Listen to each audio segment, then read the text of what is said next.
자, 시작하겠습니다. 자, 권리 내용들을 기본적인 내용은 조금 설명을 했는데요. 좀 이제 본격적으로 경매 절차 얘기를 좀 해보겠습니다. 절차. 자, 절차는 이제 간단하게 얘기하면 시작과 끝 이거죠. 시작과 끝. 그러면 언제 경매가 시작되고 언제 끝나느냐 이 얘기겠습니다. 이 얘기. 자, 경매 시작하려면 어떻게 해야 돼요? 먼저 경매가 시작되려면 뭐가 있어야 되겠어요? 경매가 시작이 되려면 뭐 있어야 돼? 그렇죠. 누군가가 신청해야 돼요. 누군가가. 누가 신청하겠어요? 그렇죠. 채권자가 신청을 합니다. 근데 이 채권자는 여러 부류의 종류의 채권자가 있는데 크게 보면 두 부류야. 담보 물권이 있는 애하고 없는 애하고, 채권만 딸랑 가진 애하고, 저당권을 설정하고 채권을 가지고 있는 애. 예를 들자면 이렇게 두 부류로 볼 수 있어요. 그러면 말 그대로 채권만 딸랑 가진 애, 채권과 그걸 보호하는 물권을, 담보 물권을 가진 애, 이렇게 나눠보면 얘가 신청할 때하고 얘가 신청할 때가 다르다. 경매 신청. 아시겠죠? 그래서 갑이 가지고 있는 토지의 을이, 자, 소비대차 계약. 우리 대개 이제 보면 돈 빌려주고 하는 계약 있죠? 이런 걸 소비대차 계약이라고 불러요. 이 계약을 통해서 돈을 빌려주고 갑의 토지에 저당권을 설정했어요. 그럼 이게 사실 계약 두 가지 한 겁니다. 동시에 하는데 계약 두 가지 한 거예요. 여러분들이 혹시 은행 가서 담보 설정하고 돈 빌려 보셨으면 인감도장인지 뭐니 가져오라 가지고 서류에 막 잔뜩 막 찍어 설명해 주면서 이거는 뭐에 관한 서류입니다. 이건 뭐에 관한데 하나도 몰라 그냥. 그죠? 잔뜩 찍어. 근데 크게 보면 두 부류예요. 하나는 담보 설정해야 되니까, 하나는 직접적인 채권 채무 관계 계약이고, 그거를 보호하는 담보권 설정 계약서예요. 그러니까 저당권 설정 계약. 이 두 부류를 하는 거예요. 이거 이제 관련된 서류가 많아서 그런 거지. 이거 이제 도장을 찍고 합니다. 자, 그러면 을은 채권도 가지고 있고 물권도 가지고 있어요. 저당권. 자, 이 경우에 이제 갑이 변제를 안 한다. 이자도 안 내고 연체되고 그런다. 그러면 실력 행사해야 되겠죠? 그래서 이때 을은 경매를 신청합니다. 강제 집행을 신청하는 거죠. 우리 경매는 강제 집행 절차예요. 강제로 개인의 재산을 원하지도 않는데 강제로 팔아가지고 빚잔치 하는 겁니다. 아시겠죠? 자, 그러니까 강제 집행 절차 요걸 신청할 때 얘는 채권에 기해서 신청하는 바보는 아닙니다. 대개 물권에 기해서 경매를 신청을 해요. 기왕에 물권을 가지고 있잖아. 그렇죠? 그래서 얘가 신청을 하면 이 부류예요. 이 부류. 그렇게 되면 이렇게 신청하면, 자, 요 경매를 이렇게 신청을 하게 되면 바로 강제 집행 신청을 합니다. 경매 신청. 이렇게 하게 되면, 자, 심사를 해요. 심사를 할 때 요게 요건에 맞는지, 강제 집행 요건에 맞는지, 진행을 해야 되는지 말아야 되는지. 대개 이러면 이거 서류 구비해서 들어오면 이건 다 인정돼요. 그래서 바로 결정 나옵니다. 그래가지고 경매 개시 결정을 하고요. 등기소에다가 경매 등기하라고 촉탁합니다. 경매 등기, 경매 기입 등기하라 이렇게들 표현하는데, 자, 등기부에다 뭔가를 새롭게 적어 넣는 걸 기입이라고 그래요, 우리가. 그래서 경매 등기, 경매 기입 등기. 자, 이렇게 할 때 경매 등기에는 이름이 있어요. 둘 중에 하나입니다. 임의 경매 아니면 강제 경매. 그럼 얘가 신청해서 개시 결정 나가지고 등기 나오면 임의 경매예요. 임의 경매. 그 전에 요걸 좀 얘기를 해야겠네요. 우리가 부동산 물권의 변동은 등기부에다 공시한다고 그랬죠? 그 등기부 구성을 좀 얘기를 할게요. 등기부는 3세트로 구성되어 있습니다. 표제부, 갑구, 을구. 요 3세트로 구성이 되어 있어요. 표제부. 표제부 하니까 느낌 딱 오죠? 뭐가 여기 써져 있겠어? 그렇죠? 주소라든가 위치, 면적, 그 다음에 건물 같은 거 무슨 구조냐 이런 거, 면적이 얼마나 되느냐, 이런 내용이 표제부에 나와요. 그러니까 권리에 관한 내용이 나온다 안 나온다? 안 나와요. 여기는 그냥 물리적인 내용만 나온다 이렇게 보시면 돼요. 그 다음에 갑구부터가 이제 뭐예요? 권리에 관한 내용이 나오는 거예요. 그럼 권리에 관한 내용이 두 군데나 나오네. 그냥 쓰고 싶은 빈칸에다 쓰는 거 아닙니다. 자, 갑구는 소유권에 관한 직접적인 관계되는 거, 을구는 그 외의 것들. 자, 그러면 민법에 나와 있는 등 권리들, 물권을 기준으로 얘기를 해보자면 소유권 이전 등기는 갑구에 나와요. 소유권 보존 등기도 갑구에 나와요. 저당권 설정 등기는 을구에 나와요. 전세권 설정 등기는 을구에 나와요. 쉽게 얘기하면 제한 물권 설정은 여기 나오는 거예요. 을구에. 아시겠죠? 자, 유치권은 여기 나와요? 안 속으시네. 안 나오죠? 유치권은 등기 안 된다고 그랬잖아. 점유권도 등기 안 되죠? 갑군이 을군이 얘기할 수가 없어요. 안 나오니까. 자, 나온다 그러면 지상권, 지역권, 전세권, 저당권 정도가 나와. 그쵸? 얘들은 어디 나온다? 을구에 나온다. 이렇게 보시면 돼요. 그럼 이제 궁금한 게 있죠. 물권이 아닌데 등기되는 거. 가압류 등기. 그쵸? 가압류 등기는 어디 나올까요?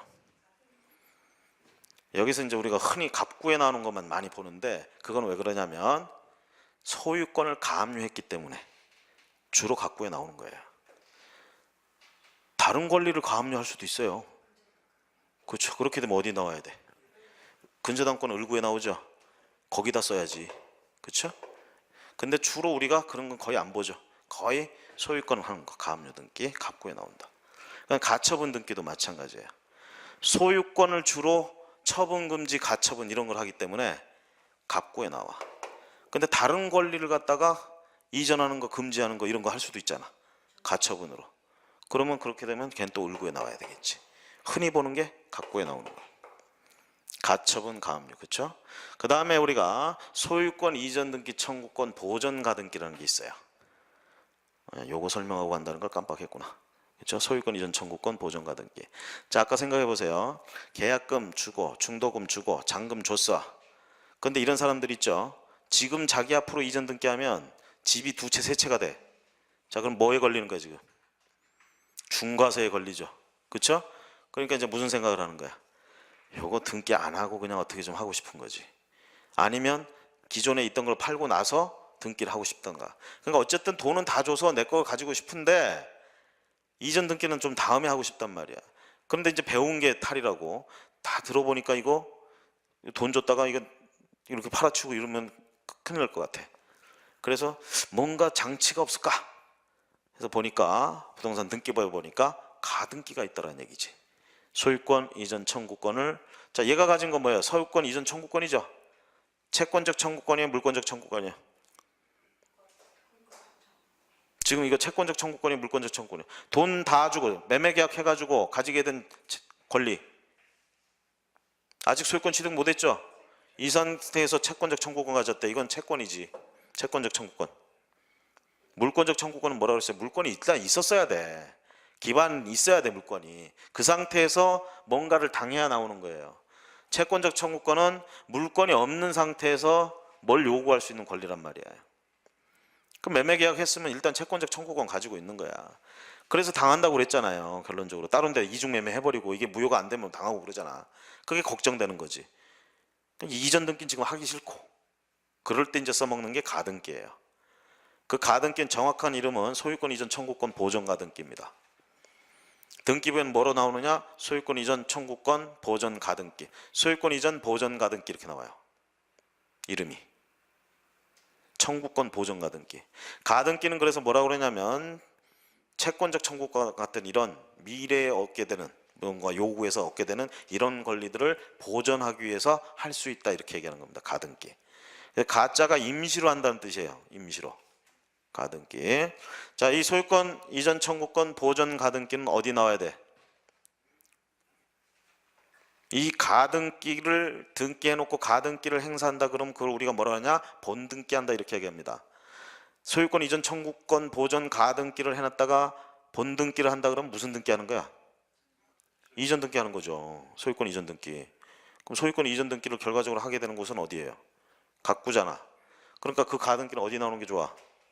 갑구에 나와야겠지. 그렇죠? 자, 지금 말씀드리는데 이름이 소유권 이전 청구권 보전 가등기지만 다른 권리를 이전해달라는 청구권도 보전할 수가 있어요. 응? 보존할 수 있다고. 그래서 제가 아까 뭐랬어요? 청구권을 보존하는 걸 가등기라고 그랬잖아요. 그렇죠? 그러면 소유권이 아닌 걸 보존하는 가등기, 그러면 갑구가 아닌 을구에 나와야 되겠죠? 거의 그런 일은 없어서 우리가 몰라서 그렇지. 자, 그래서 대부분은 갑구에 나온다. 가등기. 자, 그러면 갑구에는 소유권은 직접적으로 변동을 가져오는 것들이 나오고요. 을구에는 그 외의 권리들, 제한 물건들이 나온다. 이렇게 보시면 되겠고요. 그 다음에 주등기, 부기등기 개념을 조금 설명을 하면, 자, 우리가 표제부에도요, 기록할 내용이 많죠. 부동산에 대해서 기록할 내용이 많단 말이야. 그러면 우린 기록할 때 어떻게 하느냐? 번호 붙여가지고 기록을 해요. 관리해야 되니까. 표제부에도 이런 번호가 붙고요. 이 갑구에도 1, 2, 3 이런 게 붙어요. 여기도 을구에도 1, 2, 3이 붙어. 이런 번호가. 그러면 표제부에 붙는 번호, 이건 뭐냐면 표시번호라고 불러요. 이에 반해서 갑구와 을구에 붙는 이 번호는 순위번호라고 불러요. 의미가 확 다르죠. 표제부에 붙는 1, 2, 3번은요 순위하고 상관이 없습니다. 아무 의미가 없어요. 그냥 관리하기 위해서 붙이는 번호야 그냥. 이에 반해서 여기에 붙는 1, 2, 3번들은 정말 중요한 내용들이에요. 이것들은 1번이 2번보다 우선하는 거야. 2번이 3번보다 먼저고, 시간 순서대로 등기되기 때문에. 그래서 1, 2, 3번 순위번호라고 그래. 등기의 힘, 권력이야 이것도 하나의. 그래서 여기도 1, 2, 3번부터, 여기도 1번부터 시작하고 여기도 1번부터 시작을 해. 이제 문제는 뭐라고요? 여기 있는 2번하고 여기 있는 2번을 비교해야 될 때가 있어. 그럼 누가 먼저냐 이렇게 되는 거지. 물권은 뭐라고 그랬습니까? 물권 우선의 원칙, 채권에 대해서 물권 우선의 원칙, 그리고 물권끼리는 뭐가 중요해요? 시간이 중요해요. 먼저 태어난 놈이 먼저 이기는 거야. 그랬을 때 결과적으로는 같은 구호 안에 있는 애들, 을구 안에는 벌써 번호가 1, 2, 3, 4 이렇게 쭉 가죠? 그렇잖아요. 3번이 두 개 나오고 이런 거 없어요. 그러니까 여기는 그냥 순위 번호만 딱 보면 누가 먼저인지를 안다는 거지.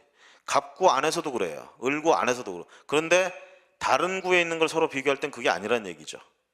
갑구에 있는 2번하고 을구에 있는 2번은 누가 먼저야? 순위 번호만 봐서는 모르죠. 그렇죠? 그럴 때 이제 보게 되는 게 접수번호래요. 접수번호. 뭐 어떤 경우는 접수일자라고 얘기하는데 더 확실한 건 접수번호입니다. 접수일자는 같을 수도 있다고 지난번에 얘기했죠. 그날 같은 날 접수될 수도 있어. 하지만 접수번호는 똑같은 번호가 없는 게 원칙이에요. 왜? 그 등기소에 어차피 관할 등기소에다 그 물건에 등기를 하기 때문에 접수번호는 그대로 1년번에 쫙 붙어 나가요. 그냥. 그래서 다른 구에 있는 것들끼리 순위를 비교할 때는 접수번호로 한다. 이렇게 이 접수번호 순서대로 1, 2, 3등이 된다. 이렇게 보시면 되겠습니다. 여기 순위번호. 자, 이런 번호를 이렇게 붙일 때, 순위번호 붙일 때 그 등기를 뭐라고 그러냐? 주등기라고 불러요. 주등기. 요런 독립한 번호들 이렇게 딱딱 붙으면 주등기. 그러면서 독립등기라고 불러. 독립등기. 자, 그런데 여기에 예를 들어서 2에 1, 2에 2 이런 식으로 붙여서 하는 거, 이런 걸 부기등기라고 합니다. 가지를 치는 거예요. 가지를 치는 거. 자, 그럼 한번 보세요. 소유권 이전 등기, 예를 들어서 갑에서 을로 이전 등기, 을에서 병으로 이전 등기, 병에서 정으로 이전 등기, 이런 건 독립된 번호를 붙일까요? 부기번호를 붙일까요? 독립번호 붙입니다. 그래서 갑구에 그냥 순위번호 쭉 붙여요. 1, 2, 3, 4 이렇게. 그렇죠? 자, 그런데 저당권을 설정할 때 을구에다가 설정 등기해야 되겠죠? 그럼 처음에 설정 등기할 때는 주등기, 독립등기입니다. 그렇죠? 자, 저당권 이전할 수 있을까요? 없을까요? 재산이죠. 양도 가능한 재산입니다. 저당권도 이전이 가능하다는 얘기야. 그럼 저당권 이전 등기죠? 그럼 저당권 이전 등기는 주등기 하느냐 이 얘기죠. 이건 부기등기 한다 이겁니다. 소유권은 이전 등기할 때 우리가 주등기로 다 처리하지만 그 외에 제한 물건들 이전은 부기등기 한다 이렇게 되는 거예요. 그러면서 부기등기의 또 핵심적인 것 중에 하나가 환매등기라는 게 있습니다. 환매. 우리가 이제 돈을 빌리고 빌려주는 관계에 있어서 쉽게 얘기하면 채권자들은 자기 채권을 담보하기 위해서, 보호하기 위해서 갖은 노력들을 합니다. 그 중에 가장 일반적인 게 저당권 설정하는 거고, 그거 외에도 더 화끈하고 좋은 방법들이 있어. 그런 걸 찾는단 말이야. 그 중에 하나가 환매특약. 환매특약. 그럼 환매특약은 했을 때 조심하실 거, 환매특약만 해가지고는 아무 소용이 없어요. 그건 채권적 효력밖에 없어. 이 환매특약은 자기들끼리밖에 몰라. 자기들끼리 특약을 했으니까 이건 공시해야 돼요. 그래서 환매특약에 등기를 해야 됩니다. 이 등기는 항상 부기등기로 붙여요. 그럼 어떤 등기에 부기로 등기를 붙이느냐? 매매에 의한 소유권 이전 등기할 때 동시에 등기 신청해야 되고 여기에 부기 등기로 붙이는 게 환매특약의 등기. 그래서 자, 부기라는 등기가 존재한다. 이렇게 부기 붙여서 한다. 자, 소유권의 직접적인 것들, 이전 등기나 이런 것들은 주등기를 하지만 이렇게 간접적으로 생긴 거를 이전, 제한 물건이나 이런 것들을 이전할 때는 부기 등기로 한다. 아시겠죠? 그럼 부기 등기의 순위는 몇 등이냐 이 얘기죠. 예를 들어서 저번에 지난 시간에 한번 말씀드린 것 같은데 1, 2, 3번, 4번 있는데 여기 3번에 3에 2가 있어. 그럼 이거 순서는 어떻게 돼요? 얘가 아니라 얘 이렇게 되는 거죠. 그렇죠? 그래서 부기등기의 순위는 주등기 순위 따라간다. 그럼 부기등기가 여러 개 나올 수도 있어 또. 그럼 걔들끼리는 요 번호 산 순서대로 가면 되겠죠? 부기번호 순서대로. 자, 요게 부기등기고요. 자, 등기부는 이렇게 구성이 되어 있는데, 자, 조금 더 들어가면 이렇게 구성되어 있는 걸 우리가 일반 등기부라고 부릅니다. 일반. 자, 일반 등기부는 크게 보면 건축물 등기부와 토지 등기부 이렇게 나눠요. 자, 토지 등기부도 이렇게 3세트로 되어 있고요. 건축물 등기부도 이렇게 3세트로 되어 있습니다. 자, 그런데 여기에 집합 건물이라는 게 있어요. 집합 건물. 또는 구분 등기된 건물, 구분 건물 이렇게도 표현하는데, 자, 법이 어떤 법이냐에 따라서 이게 부르는 게 조금 달라. 바라보는 각도가 달라서 집합 건물의 소유 및 관리에 관한 법률 쪽에서는 집합 건물이라고 부르고요. 등기법 쪽에서는 부동산 등기법 쪽에서는 구분 등기, 구분 건물이라고 주로 부르고요. 이걸 주택법이나 이런 데서는 주로 공동주택이나 집합 건물이라고 부릅니다. 건축물에서는 건축법이나 이런 데서는 공동주택이나 집합 건물 이런 식으로 불러요. 다 같은 말이에요. 아파트 생각해 보시면 됩니다. 아파트는 공동주택, 대표적인 공동주택이고 얘들을 집합 건물이라고도 부르고 구분 건물이라고도 부른다라는 거. 그러면서 얘들은 등기부가 어떻게 돼 있느냐? 표제부가 하나 더 들어가요.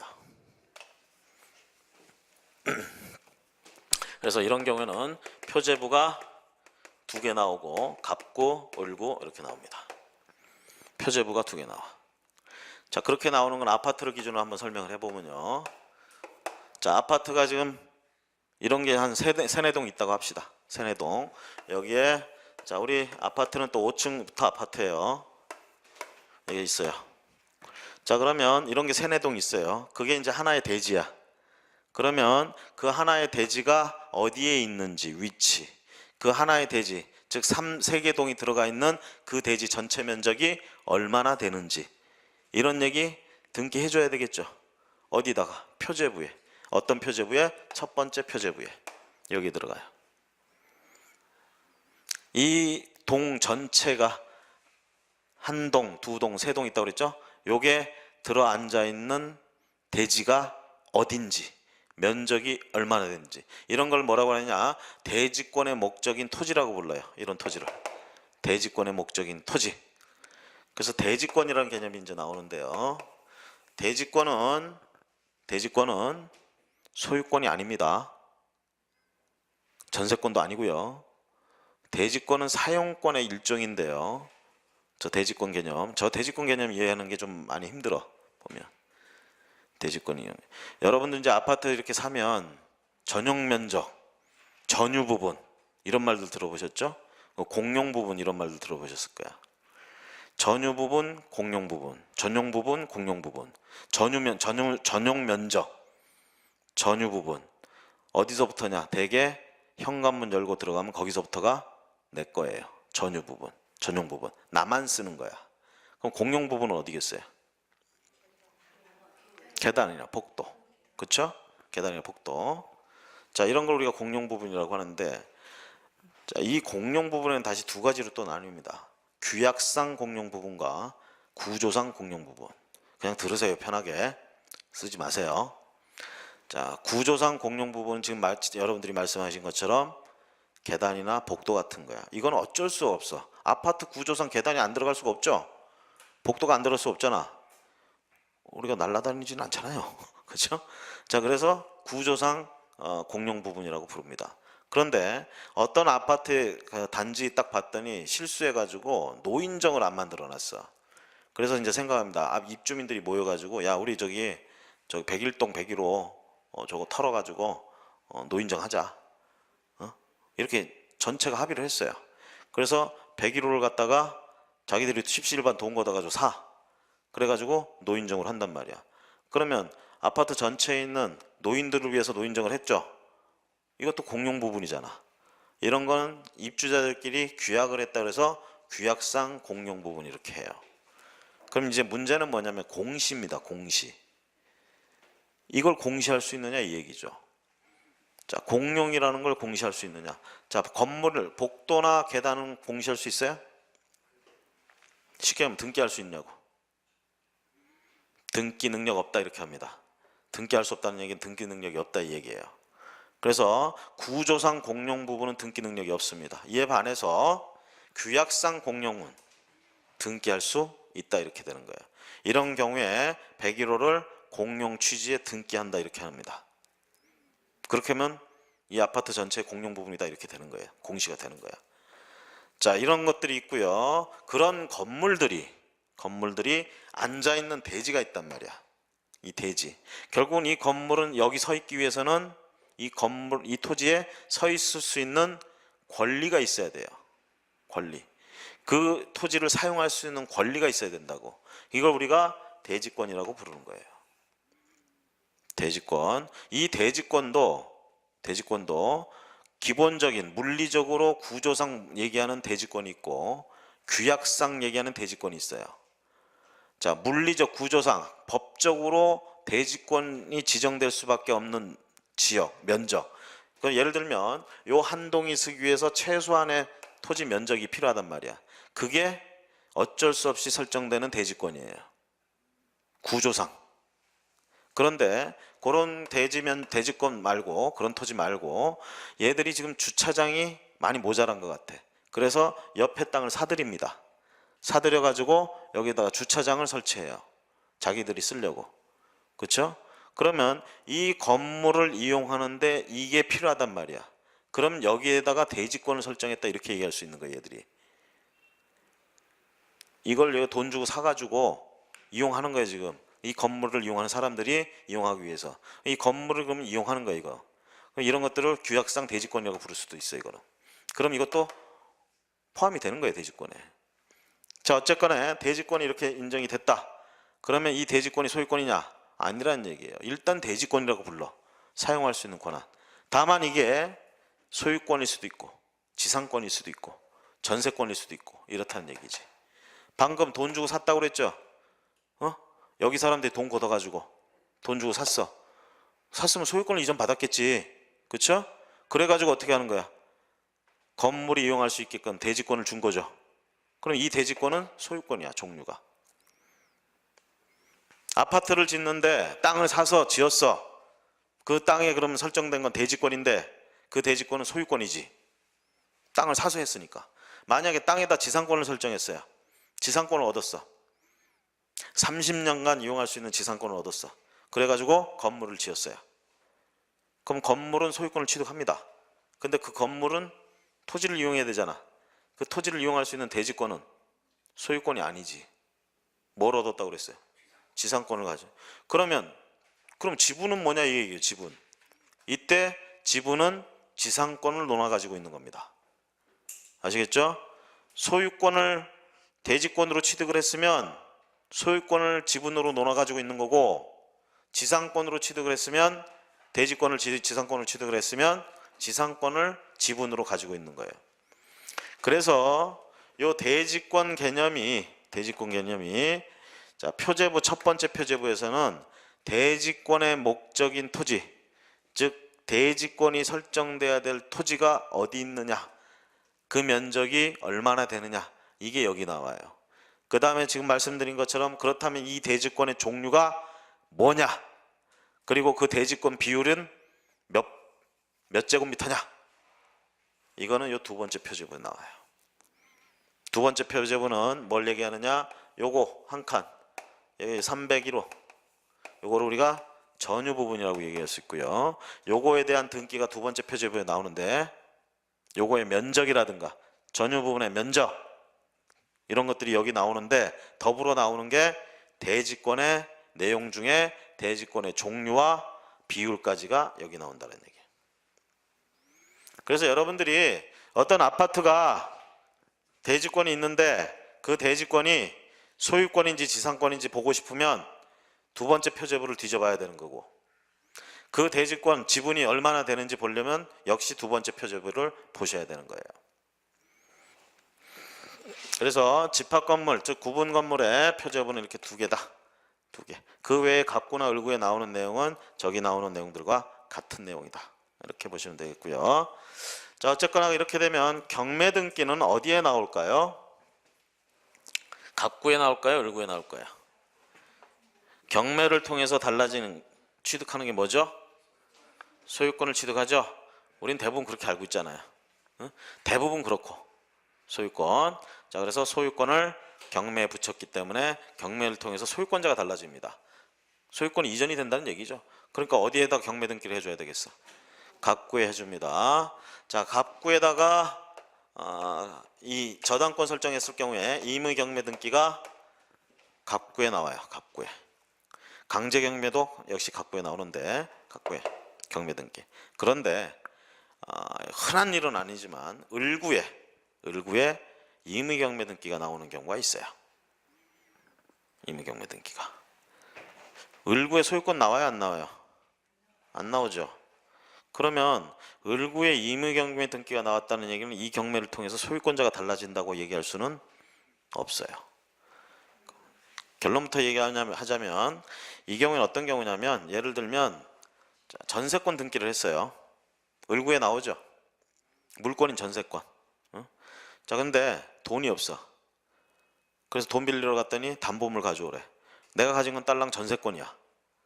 전세권을 제공하니까 뭐예요? 여기다가 저당을 설정해 버렸어요. 전세권을 저당 잡을 수 있습니다. 아시겠죠? 전세권을 저당 잡았어요. 전세권 을구에 있죠. 예를 들어서 사순위에 전세권 등기가 돼 있었어. 요거를 담보로 제공하고 돈을 빌리겠다 이 뜻이에요. 아시겠죠? 자, 요거 저당권을 질권으로 잡는 거하고는 다른 거예요. 이거는 또, 자, 전세권을 저당 잡히고 돈을 빌린다 이 얘기입니다. 그럼 등기해야 되겠죠? 어디다 주등기 할까 부기등기 할까요? 부기등기 이렇게 붙입니다. 이렇게 붙여서 요거 저당했다 이렇게 합니다. 법에 돼 있어요. 민법에 저당권의 목적은 전세권과 지상권을 저당권의 목적으로 할 수 있다 이렇게 돼 있어요. 아시죠? 소유권만이 아니라.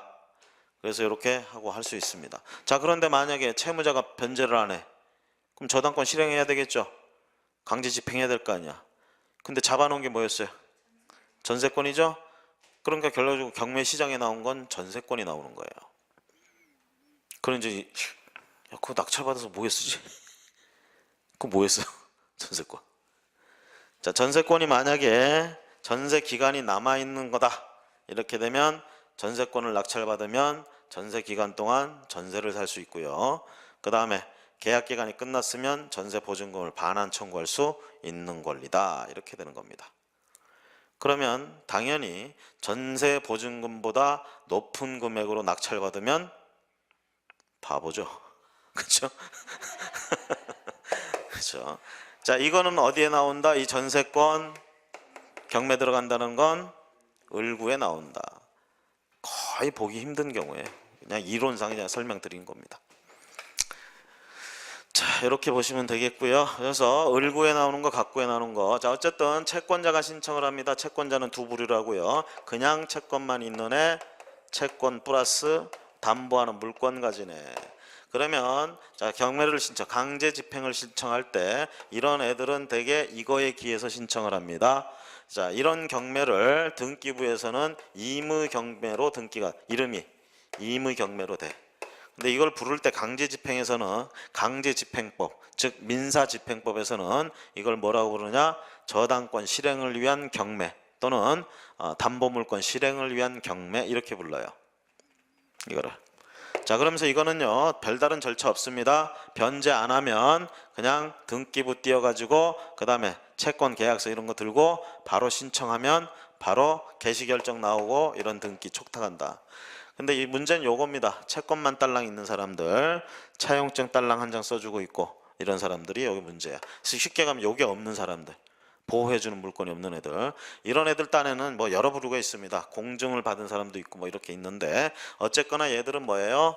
채권을 그냥 차용증만 가진 사람 기준으로 보면 확인받아야 된다. 그래서 지난 시간에 말씀드렸죠. 재판 받아가지고 거기에 집행력 있는 정본을 부여받아서 정본에다가 집행문을 부여받아가지고 신청해서 간다. 이렇게 되면 뭐라고 부른다? 강제 경매 이렇게 부릅니다.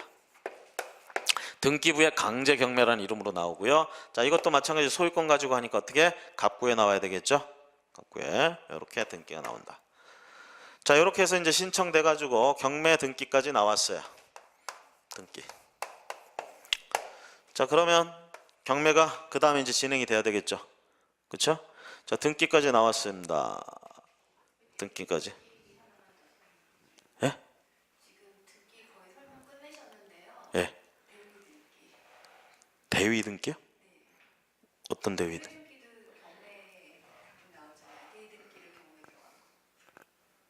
무슨 말씀을 하시는지 갑자기. 예.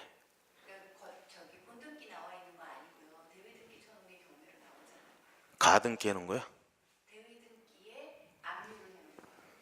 대위 등기? 뭘 말씀하시는 갑자기? 대위 등기라는 표현을 제가 좀 낯선데 그거는 본등기 말고 우린 가등기 이렇게 얘기하는데 주로 대위 등기란 말은 제가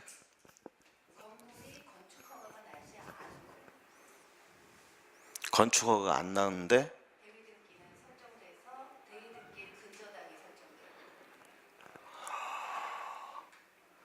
그걸 대위 등기라고 불러요?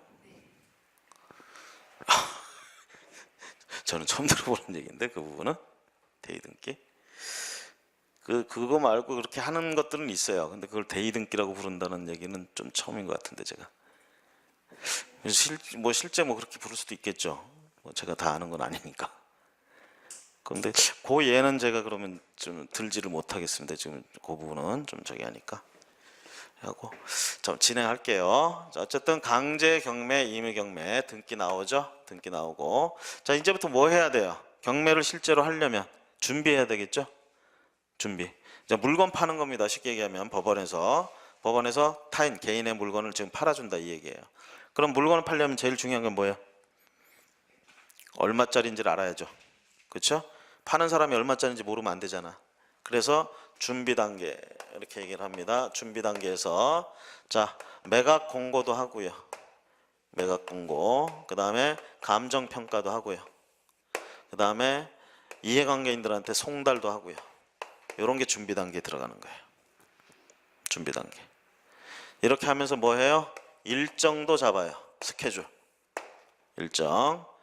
자, 그래서 우리가 흔히들 경매 기일이라고 표현하는데 기일 이렇게 얘기합니다. 기일. 자, 입찰일이라고도 얘기할 수 있겠죠. 그래서 기일을 잡습니다. 기일. 이날이 입찰 경매 기일이에요. 요걸 잡아요. 여기서 이제 하나 조심하실 거는요. 채권자들이 배당을 받을 때 이게 나중에 낙찰 다 되면은 낙찰자가 대금을 내겠죠? 그럼 그 돈 가지고 어떻게 해요? 법원이 할 일, 돈 나눠주는 거죠. 배당. 그럼 배당을 누구한테 얼마 해주느냐 이런 거 하려면 채권자가 누가 있고 그들이 얼마의 채권이 있는지 그리고 얘들한테 권리가 우선 변제권이 있는지 없는지 이런 것들을 알아야 돼요. 그렇죠? 그럼 결과적으로 채권 신고해야 된다는 얘기입니다. 그럼 언제까지 그걸 할 수 있느냐 이 얘기예요. 즉 배당력, 채권자들이 배당력으로 해야 된단 말이야. 그럼 배당력으로 언제까지 해야 되느냐? 그게 이제 저번 시간에 뭐 한번 잠깐 말씀드렸지만 과거에는 이 경매가 민사소송법에 속해 있었어요. 강제집행권에. 그러면서 불합리한 제도들 이런 게 많았었습니다. 그러던 것을 민사집행법으로 나오면서 따로 나오면서 많이 고쳤어요. 고친 것 중에 하나가 이거예요. 배당 요구일을 갖다가 날짜를 잡는 거를, 그전에는 배당 요구일을 낙찰, 그러니까 매각 결정, 확정 요 날까지 할 수 있게끔 뒤로 밀어놨어. 그러다 보니까 어떤 일이 벌어지느냐, 채무자, 그러니까 임차인 같은 사람들이 이걸 가지고 장난을 치는 거야. 배당 요구를 했다가 철회했다가, 했다가 철회했다가, 뺐다가 넣었다가, 뺐다가 넣었다가. 그러면 배당 순위에 영향을 미치거든요. 그러면 결과적으로 얘가 배당 요구를 했을 때는 얘 뒷순위 애들이 엄청나게 열받지만, 얘가 철회해버리면 낙찰자가 엄청나게 피해를 보는 상황이 벌어져. 대항력 있는 임차인 같은 경우에. 이런 게 과거엔 가능했어요. 너무 그러다 보니까 경매가 진행이 방해되고 이러니까 안 되겠어 가지고 배당 요구 종기를 일로 끌어냈습니다. 배당 요구 종기.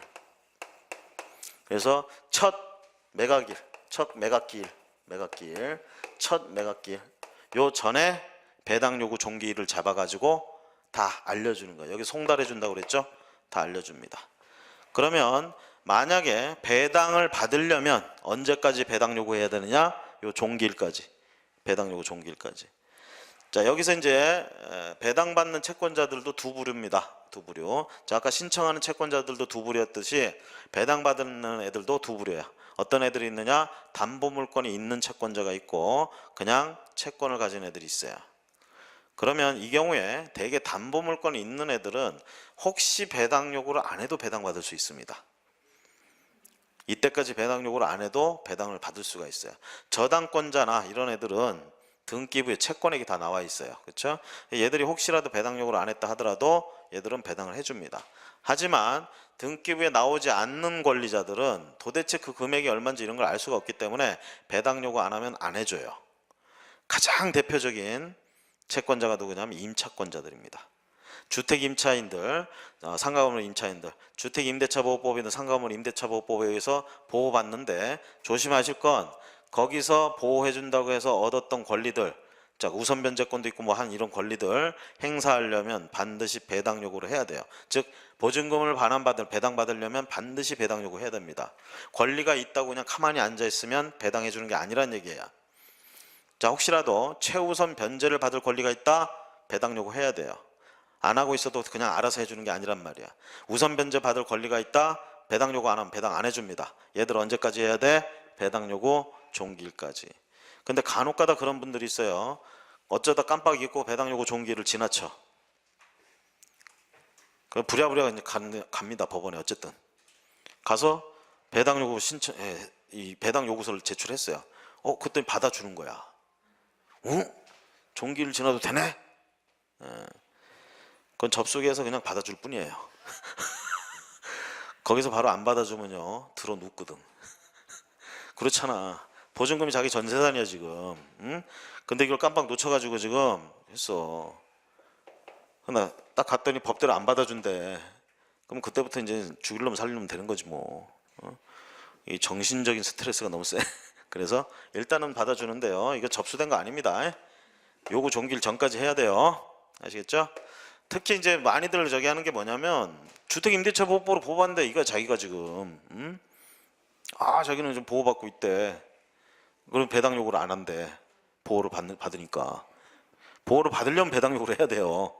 아시겠죠? 물론 이런 거 있습니다. 우리 나중에 배우면 대항력과 우선 변제권 이렇게 얘기를 해요. 만약에 대항력 있는 임차인이다 그러면 이 사람은 막강한 지위에 있는 사람이에요. 대항력 있는 임차인. 이 대항력의 의미는 뭐냐면 낙찰자한테 대항할 수 있다 이 의미예요.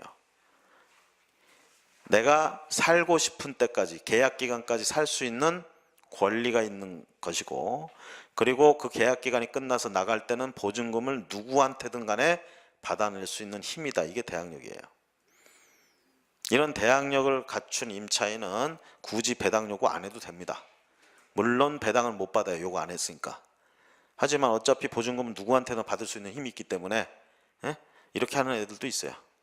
그래서 대항력이 혹시라도 있다면 배당 요구 깜빡 안 해도 상관없어. 하지만 대항력이 없다 그러면 주고 나서는 어떻게 해야 배당 받아 나가는 수밖에 없단 말이야. 배당 요구 해야 된다는 얘기. 자, 그래서 배당 요구 종기일이라는 의미가 있고요. 그 다음에 요게 이제 매각기일입니다. 첫 매각기일. 자, 이날 낙찰이 됐어. 낙찰이 되면 처음 나와서 낙찰돼. 그럼 처음에 가격이 얼마에 나오느냐? 우리가 이제 두 가지 가격이 있어요. 감정평가액이라는 게 있고 최저 경매가라는 게 있습니다. 그러면 처음에 여기서 준비 단계에서 감정평가도 한다고 그랬죠?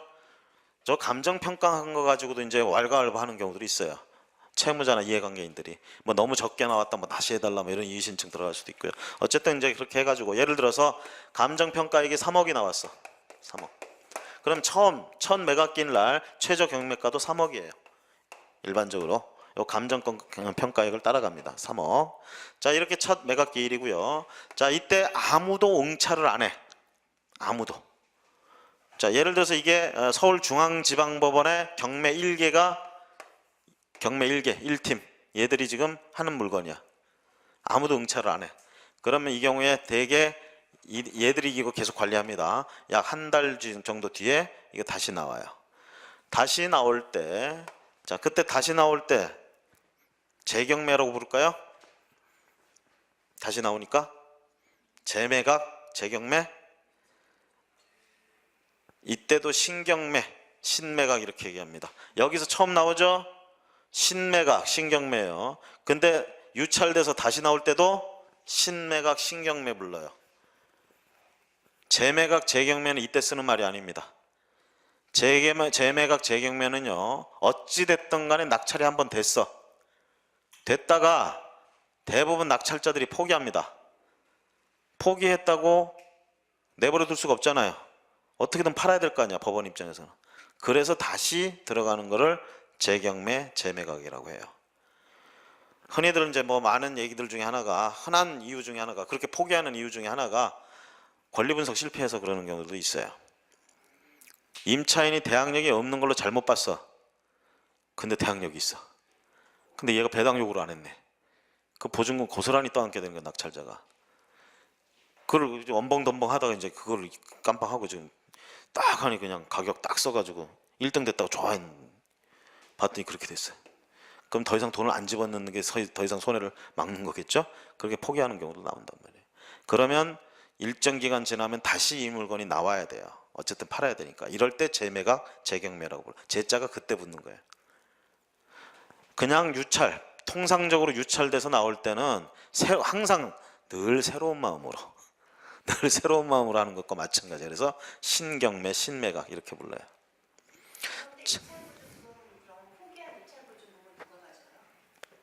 누가 가지게 하는 게 좋을까요? 국가가요? 국가가 불로소득을 하네? 자, 우리가 이렇게 포기를 했죠. 보증금을 돌려주면 좋은데 안 돌려줍니다. 그렇죠?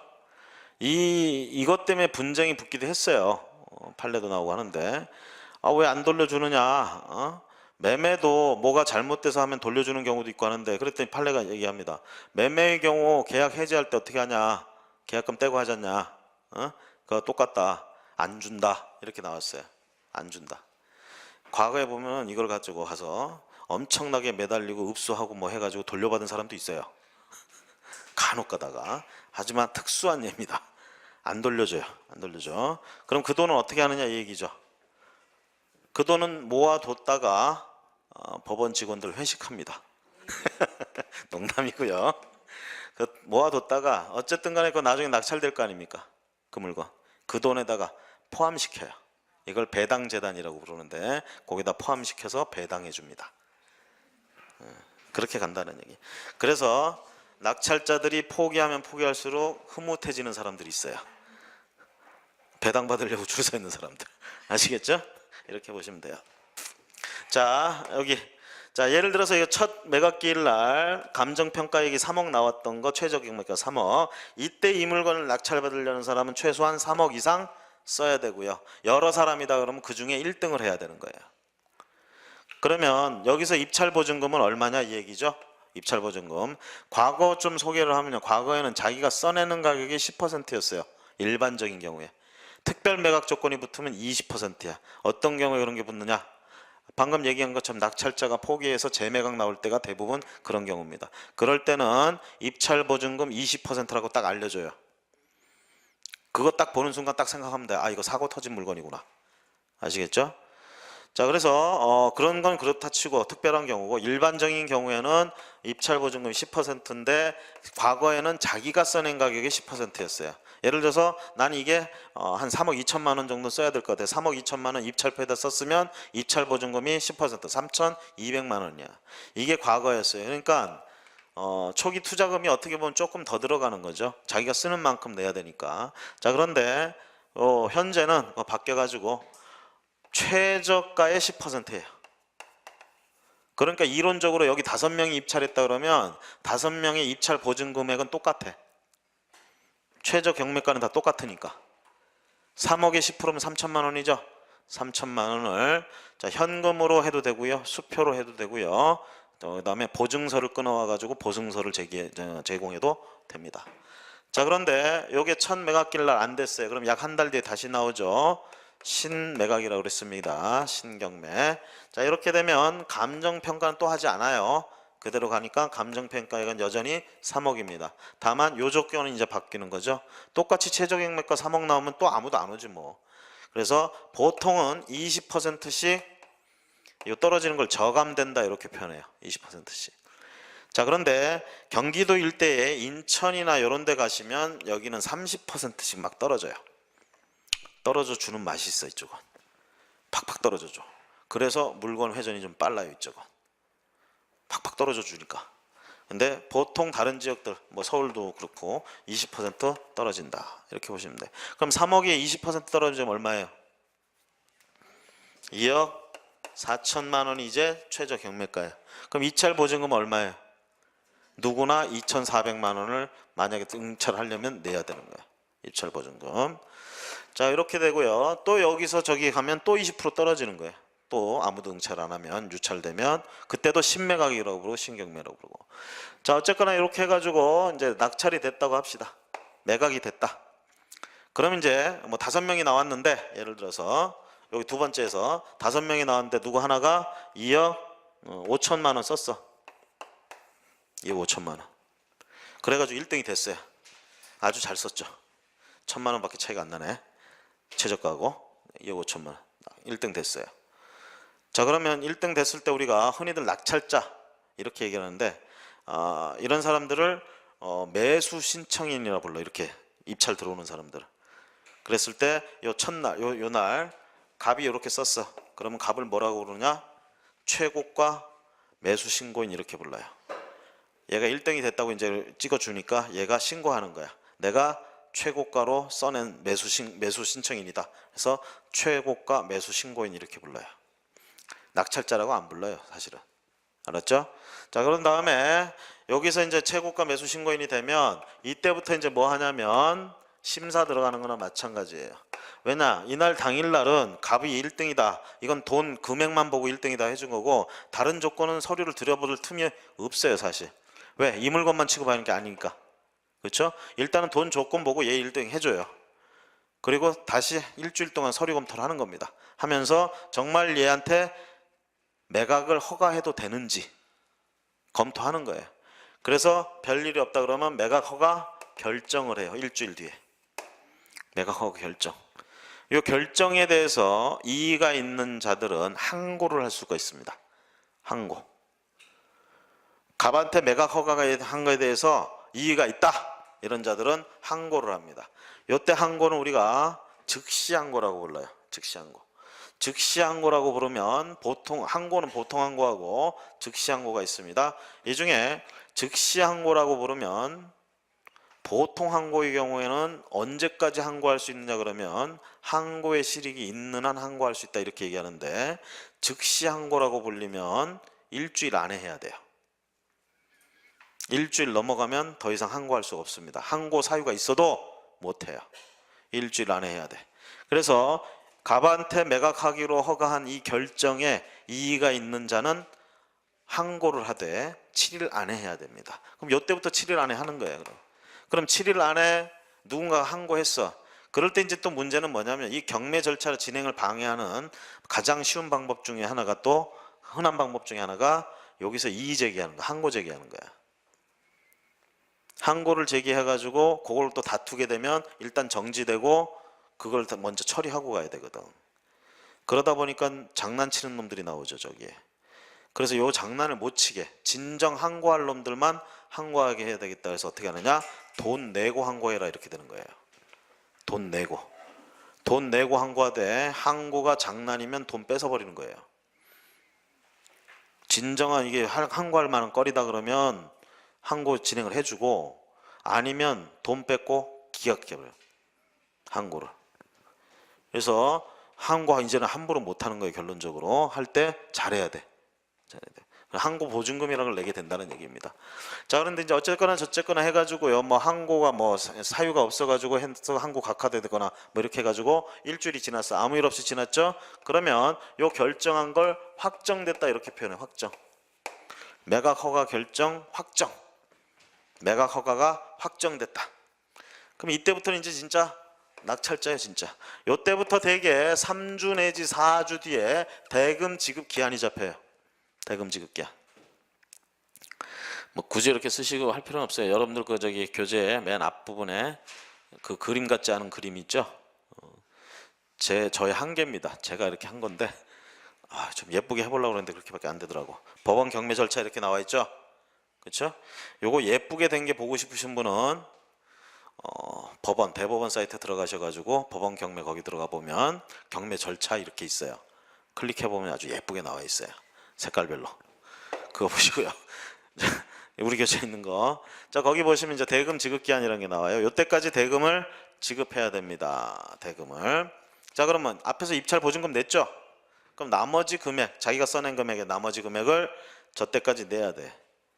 만약에 저게 또 이제 과거엔 대금 지급 기일이라고 불렀어요. 근데 지금 대금 지급 기한이라고 불러. 그럼 기일이라고 할 때하고 기한이라고 할 때 차이점이 뭐냐, 이 얘기죠. 대금 지급 기일이면 이 날짜 아니면 돈을 안 받는다라는 얘기예요. 미리 내도 이 날짜에 받은 걸로 됩니다. 기일이면. 근데 기한이다 이렇게 되면 이날까지 아무 때나 내면 그날 낸 거로 해줘요. 낸 날 낸 걸로 해줘. 이게 뭔 차이예요? 그럴 수 있죠. 뭔 차이? 어디서 문제점이 터지냐면요. 제가 그 공매 얘기했었죠, 첫날. 한국자산관리공사에서 공매를 진행하는 경우가 있습니다. 아파트에 세금이 체납됐어요. 국세청에서 압류등기 때렸습니다. 이 물건 은행에서 저당 잡았는데 돈 안 갚아요. 자, 은행에서는 법원 경매 신청했습니다. 국세청에서는 압류등기 해놓고 한국자산관리공사한테 공매 위탁시켰어요. 그러면 지금 하나의 물건 가지고 두 기관이 하는 거잖아. 그럼 우리 생각에 뭐 낭비하냐, 그냥 둘 중에 한 놈이 하면 되는 거지. 그런데 얘네 둘은 전혀 협력하지 않습니다. 그냥 지들 할 일 해요. 법원은 법원의 일, 자산관리공사는 자산관리공. 그러니까 뭐예요? 두 절차가 동시에 진행되는 거예요. 법원 경매와 한국자산관리공사의 공매가 진행되고 있습니다. 그럼 여기서요, 낙찰 받고 싶은 사람은 어디든 빨리 입찰 들어가는 날 가서 받으면 되는 거야. 그런데 중요한 건 이때 결정됐다고 소유권 취득하나요? 이때 취득하나요? 안 취득. 자, 매매해가지고 이전 등기 해야 소유권 취득한다고 그랬죠, 매매할 때. 그럼 경매로 소유권 취득은 어느 시점에 하느냐, 이 얘기야. 언제? 대금 지급기. 돈 납부하는 순간 소유권 취득합니다. 자, 우리가 원칙은 뭐라고 그랬어요? 물권행위, 법률행위 하면 등기해야 취득하는 게 물권 변동 원칙이고요. 예외가 상속, 공용징수, 판결, 경매, 기타 법률의 규정에 의한 경우에는 등기 없이 취득한다. 방금 경매라고 그랬죠? 경매의 경우에는 등기 없이 취득해. 그럼 언제 취득한 걸로 해주느냐? 돈 다 낸 때. 그럼 문제는 뭐냐면 자산관리공사의 공매든 법원의 경매든 돈을 먼저 낸 놈이 취득하는 거예요.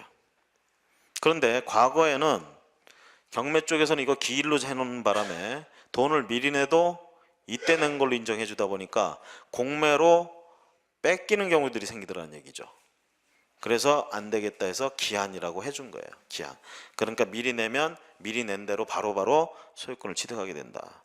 그래서 여러분들 이제 뭐 기술적으로 이제 그런 일은 자주 안 일어나는데, 여러분들이 이 물건이 경매 나왔다는 걸 언제 처음 할까요? 채권자가 신청한 때? 등기된 때? 그 물건이 경매 안 나오나 안 나오나 매일매일 등기부를 띄워봐? 아니잖아요. 요거 공고, 매각 공고, 요게 나와야지. 지금 인터넷이 없을 때 과거에는 신문에 나왔어요. 공고가. 지금도 나오지만 매각 공고 신문에 나와요. 법원에. 근데 신문 한 면에 쫙 나오는데 물건이 한 100여 개 된다고 그랬잖아, 한 번 나올 때. 그럼 그 내용들이 거기에 다 들어갈 수 있나? 안 들어가죠. 글씨 됐다 작아. 이렇게 공고를 해. 그래서 그 물건이 나왔구나를 처음 아는 거예요. 그 신문 보면. 이 공고가 있으면. 그럼 이때부터 이제 뭐 하는 거예요? 그 중에 마음에 드는 물건 집어가지고 권리 분석하는 거죠. 이제 임장 활동도 하고, 임장 활동 뭐 현장 활동 가서 확인도 해보고 이런 거 한단 말이에요. 다 해가지고 할 때, 자, 권리 분석할 때 제일 먼저 해보는 게 뭐냐? 서류 검토죠. 등기부부터 발급 받아보는 거야. 봤더니 국세청에 압류 등기가 돼 있어. 아니면 무슨 구청 뭐 해가지고 이런 압류 등기가 돼 있어. 일단 이러면 세금입니다, 이거. 그렇죠? 세금 체납 때문에. 그러면 한국자산관리공사 홈페이지 빨리 가보세요. 혹시 거기서 공매가 진행되고 있을 수도 있어요. 그래서 양쪽 다 체크를 이렇게 해볼 수가 있다는 얘기야. 자, 어쨌든 대금 지급 기한이라고 불렀고요. 그때까지 돈 내면 돈 내는 즉시 소유권 취득한다. 그럼 이제 거꾸로 이때까지 돈을 못 냈어. 자금 계획이 틀어지는 수도 있어요. 여러분들이 이거 할 때는 자금 계획도 잘 세워야 돼. 결론적으로 요때 언제 돈 들어가니까, 만약에 뭐 내가 현금이 있다, 준비해 놓은 게 있다 그러면 상관없지만, 언제 어디 가서 돈을 빌려야 된다 그러면 거기 스케줄 잘 맞춰놔야 돼요. 뻐그러지는 수가 있어. 그렇죠? 자, 그런데 요때까지 내야 되는데 지나쳤어. 돈 빌려준다고 한 놈이 안 빌려준대. 때릴 수도 없고 그거 진짜. 그죠? 그것부터 지났습니다. 그러면 영원히 소유권을 못 취득하느냐? 취득할 수 있어요. 기한 지나도 돈을 내면 소유권 취득합니다. 다만 내야 될 때 안 냈으니까 뭔 물어야 돼? 이자를 물어야 돼요. 이자 물고 한다. 그런데 저게 언제까지, 뭐 돈 낸 때까지 그냥 계속 기다려주는 게 아니라 일정 기간 지나면 다시 저거 경매 붙입니다. 얘 포기했다 치고. 그러니까 독촉을 해요. 일단 법원에서. 야, 너 돈 왜 안 냈니? 언제까지 안 내면 이거 다시 할 거야. 자, 그때까지 안 내니까 다시 하겠죠. 그러면 언제까지 내면 되느냐면, 다시 해가지고 재매각해서 들어가기 3일 전까지 납부하면 막을 수 있어요. 3일 전까지. 그때까지 뭐 이자 뭐 듬뿍 쳐가지고. 자, 여기 이제 대금 지급했습니다. 자, 했으면 그 다음에 이제 할 일은 뭐예요? 그 다음 절차. 소유권 취득한다고 그랬죠? 자, 대금 지급 이후에 대금 지급했어요. 두 가지로 갈라져요. 법원이 하는 일, 내가 하는 일, 낙찰자가 하는 일. 법원은 대금 받았으니까 뭐 해야 돼?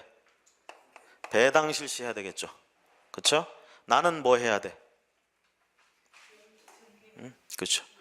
두 가지 측면에서 봅니다. 하나는 서류 꾸미는 거, 등기 쪽. 하나는 명도, 인도, 명도. 그렇죠? 실제 장악하는 거, 현실에서. 하나는 서류상의 문제, 하나는 실제 장악하는 거. 사실은 요 소유권 이전 등기를 안 해도, 아까 뭐라 그랬어요?